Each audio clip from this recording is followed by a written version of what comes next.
Hello everyone, welcome to my YouTube channel Chait edu circle. आज हम बात करेंगे पॉलिटिकल साइंस के एक कॉन्सेप्ट के बारे में।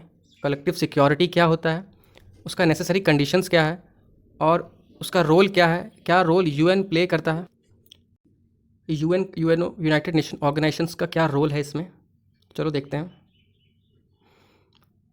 देखो, पहले बोला जाता है कि कलेक्टिव सिक्योरिटी क्या होता है। तो देखो, नाम से ही पता चल रहा है कलेक्टिव सिक्योरिटी मीन्स सबका सिक्योरिटी, कलेक्शन में सबका सिक्योरिटी। तो collective security refer to an international system in which member state work together to prevent a response to their threat to their collective peace and security. तो देखो, collective security में क्या होता है कि जितना भी इंटरनेशनल स्पेयर में जितना भी कंट्री है, वो लोग को क्या होता है कि वो लोग को मिल के काम करना चाहिए, वर्क टुगेदर, उन लोगों को मिल के काम करना चाहिए प्रिवेंट करने के लिए एंड रिस्पॉन्स करने के लिए थ्रेट। मतलब अगर कोई थ्रेट है उन लोगों के सिक्योरिटी पे, तो सब नेशंस को मिल के काम करना चाहिए कि वो उस पीस और सिक्योरिटी को मेंटेन कर सकें। ठीक है, it involve the pulling of resource, coordination of action and mutual assistance among nations to maintain peace and stability. तो ऐसा बोला जाता है कि सब जो नेशंस है उन लोगों के बीच में म्यूचुअल असिस्टेंस होना चाहिए, मीन्स सहयोग होना चाहिए, कोऑर्डिनेशन होना चाहिए उन लोगों के बीच में, एक्शन मतलब जो एक दो जो सब नेशन काम कर रहा है उन लोग का एक्शन में एक सिमिलैरिटीज़ होना चाहिए। ठीक है, तो इससे क्या होगा कि जो भी इंटरनेशनल पीस और स्टेबिलिटी मेंटेन होगा इससे।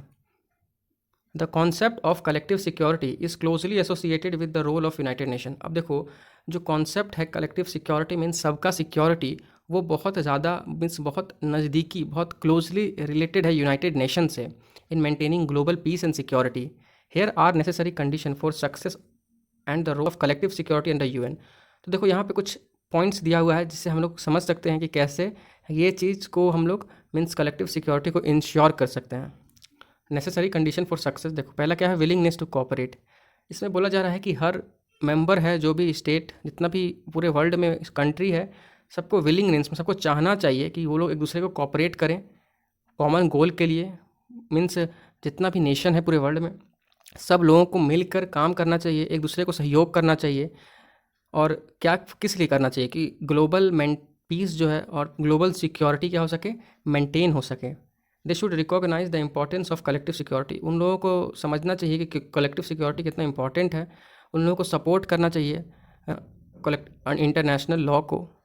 देखो, इंटरनेशनल लॉ है वो बहुत इंपॉर्टेंट रोल प्ले करता है कलेक्टिव सिक्योरिटी में, क्योंकि जो इंटरनेशनल लॉ है उसको एज अ गाइडेंस माना जाता है, एज अ गार्जियन माना जाता है, जो इंटरनेशनल स्पेयर में सब स्टेट को प्रोवाइड कर सके असिस्टेंट कि आपको ये करना है, आपको ये करना है। तो सब जितना भी नेशन है, जितना भी कंट्री है, उन लोगों को इंटरनेशनल लॉ को सपोर्ट करना चाहिए, क्योंकि लास्ट में वो इंटरनेशनल लॉ ही है जो पूरे वर्ल्ड में क्या कर सकेगा, पीस और सिक्योरिटी को मेंटेन करेगा। इफेक्टिव इंटरनेशनल ऑर्गेनाइजेशन, तो देखो as well as international organisation such as UN is essential for collective security. तो देखो, इंटरनेशनल ऑर्गेनाइजेशन जो होता है वो बहुत इंपॉर्टेंट रोल प्ले करता है कलेक्टिव सिक्योरिटी में।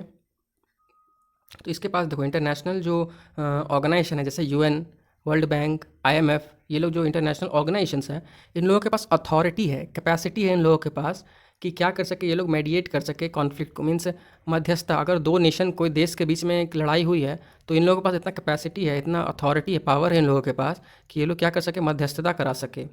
इन लोग के पास इतना पावर है कि ये लोग कोई एग्रीमेंट ला सकते हैं। तो उससे क्या होगा कि कलेक्टिव सिक्योरिटी मेंटेन होगा और जो थ्रेट आ रहा है ग्लोबल सिक्योरिटी पे, उसको भी ठीक किया जा सकता है। देखो, तीसरा पॉइंट है स्ट्रॉन्ग लीगल फ्रेमवर्क। तो देखो, कलेक्टिव सिक्योरिटी और पूरे वर्ल्ड में पीस इस्टेब्लिश करने के लिए स्ट्रॉन्ग लीगल फ्रेमवर्क होना ज़रूरी है। जैसे हमारे देश इंडिया में हमारे पास अपना कॉन्स्टिट्यूशन है, तो उस कॉन्स्टिट्यूशन को सबको फॉलो करना है, सबको अबाइड करना है। तो क्या हो सकता है कि हमारा जो नेशनल सिक्योरिटी और पीस मेंटेन होगा। उसी तरह पूरे वर्ल्ड में अगर पीस और सिक्योरिटी मेंटेन करना है, तो क्या उस समय यूज़ होगा, तो यूनाइटेड नेशन का जो चार्टर है, मीन्स जो उसका कॉन्स्टिट्यूशन है, वो सब कंट्री मिलकर यूज़ करे, मीन्स सब कंट्री मिलकर उसका सपोर्ट करे। तो क्या होगा कि ग्लोबल पीस और सिक्योरिटी इस्टेब्लिश हो सकेगा। ठीक है, it provide the legal basis for collective security major such as sanctions, peace keeping operation, military intervention while ensuring respect for the state sovereignty and human right. तो ये जो UN charter है, ये बहुत सहयोग करेगा ग्लोबल पीस में, क्योंकि ये इसके पास बहुत सारा पावर है। जैसे कोई दो नेशन लड़ रहा है, तो जो उसमें से गलती कर रहा है, ये यूनाइटेड नेशन का जो चार्टर है वो उस पे क्या सैंक्शन लगाएगा, कुछ रुकावट लगा देगा। पीस कीपिंग ऑपरेशन कर सकता है यूनाइटेड नेशंस के अंदर। मतलब पीस कीपिंग ऑपरेशन मीन्स जहाँ पे लड़ाई हो रहा है वहाँ पे जाके पीस मीन्स शांति को इस्टेब्लिश करने के लिए वहाँ पे ऑपरेशन किया जाएगा यूनाइटेड नेशन के मेंबर्स द्वारा मिलके।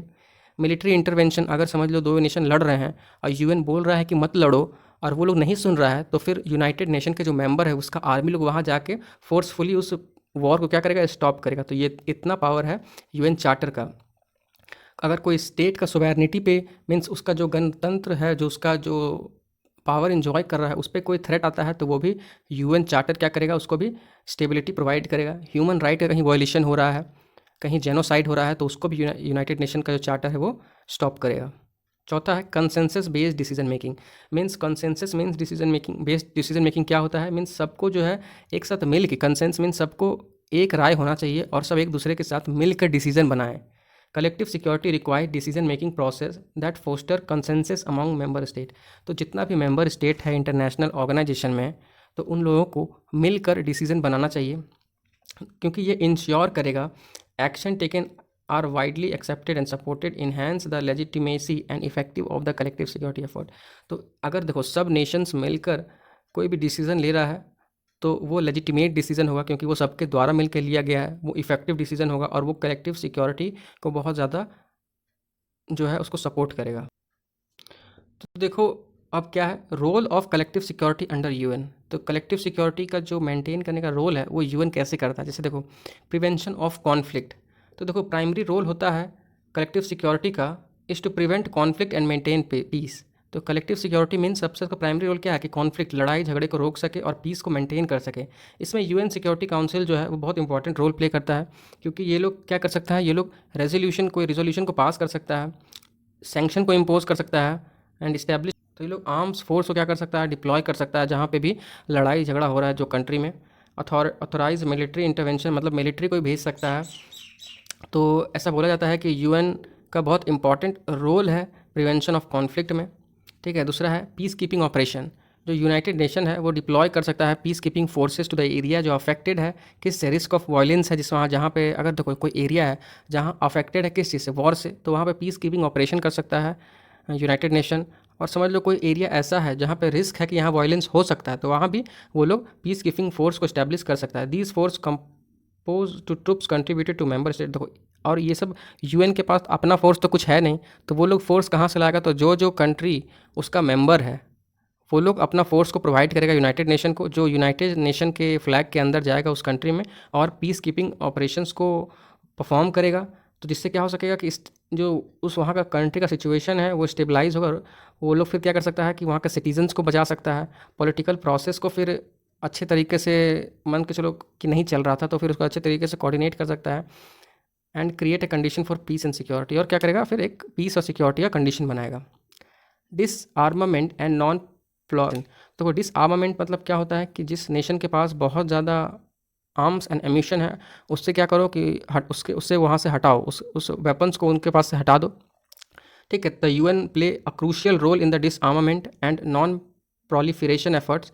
तो बहुत इंपॉर्टेंट रोल है। अगर कोई नेशंस ज़बरदस्ती कोई मतलब बहुत मिसाइल्स बना रहा है तो वहाँ पे यूएन इंटरफेयर करके उसको रोकेगा कि ये मत करो, इतना अमाउंट में कोई कंट्री के पास वेपन नहीं होना चाहिए। तो ये चीज़ को प्रिवेंट करने में यूएन का बहुत इंपॉर्टेंट रोल है।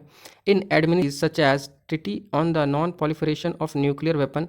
तो यूएन के पास बहुत सारे ट्रिटीज़ है जिसके कारण वो किसी कंट्रीज़ को रोक सकता है बहुत ज़्यादा अमाउंट में वेपन रोकने में। जैसे देखो एनटीपी एक ट्रिटीज़ था, non proliferation of nuclear weapon का, and promote negotiation an agreement to reduce eliminate weapon of mass destruction.